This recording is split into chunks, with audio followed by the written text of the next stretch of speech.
ministère de la Santé et de la Protection sociale organise aujourd'hui un side event sur la transformation numérique dans le domaine de la santé. Aujourd'hui, l'occasion pour notre département pour partager son expérience dans le domaine. Aussi était l'occasion pour discuter avec les acteurs, avec les experts des nouveautés dans le domaine. Le ministère de la Santé et de la Protection sociale accorde à ce volet une importance capitale.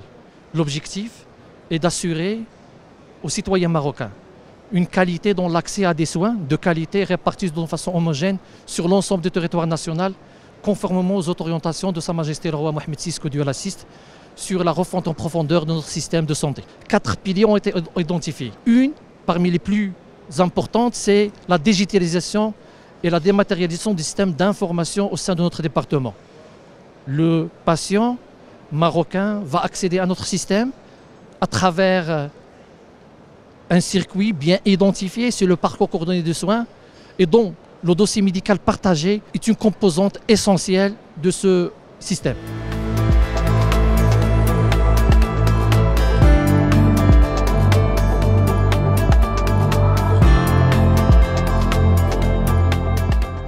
Nous avons le plaisir aujourd'hui de participer à un grand side event organisé par le ministère de la Santé et de la Protection sociale.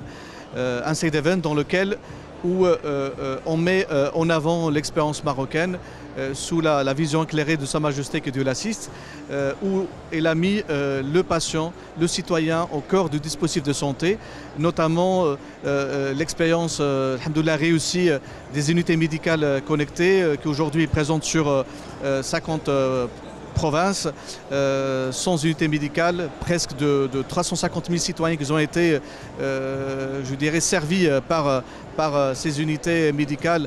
Dans l'intervention que nous avons mis en avant, on a montré qu'il y avait 2 phases. Une première phase avant les années 2020 où la médecine a évolué grâce à la pharmacologie, grâce à l'hygiène, grâce à certaines technologies. Mais aujourd'hui, pour aller vers la médecine du futur, qui était vraiment aussi le thème de mon intervention, cette médecine du futur qui va se baser sur 3 axes majeurs.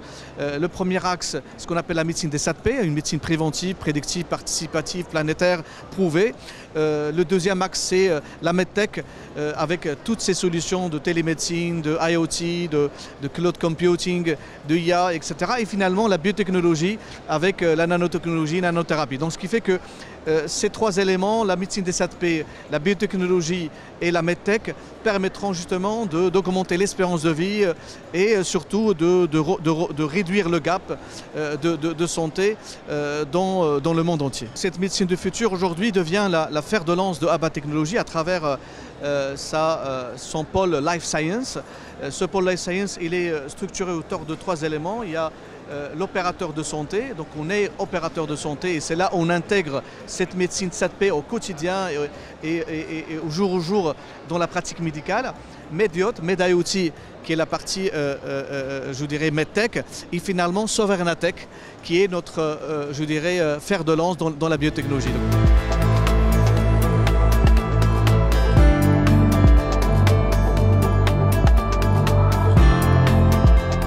On a présenté les différents types de risques, que ce soit les ransomware, les attaques de phishing, l'exfiltration de la donnée et aussi les attaques DDoS.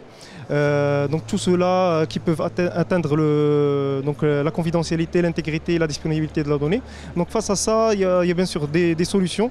Donc c'est un système assez complexe, mais il y a quand même des solutions à apporter, que ce soit au niveau d'une approche qui soit réactive et proactive. Proactive dans un sens où on peut anticiper l'attaque et pouvoir mettre les mesures de sécurité adéquates, et aussi réactive pour réagir à l'attaque et pouvoir récupérer la donnée. Il faut savoir aussi que la donnée de santé elle est assez spécifique, en fait elle est lucrative pour les attaquants, donc ils peuvent la vendre que ce soit dans le dark web, ils peuvent aussi l'utiliser pour lancer des attaques d'envergure. Voilà, d'où l'importance en fait d'appliquer une approche qui soit globale, que ce soit au niveau de l'analyse de risque, de training du staff médical, et aussi essayer d'appliquer des mesures de sécurité périmétriques, donc que ce soit les firewalls, IDS, etc., et pouvoir détecter et répondre à l'incident.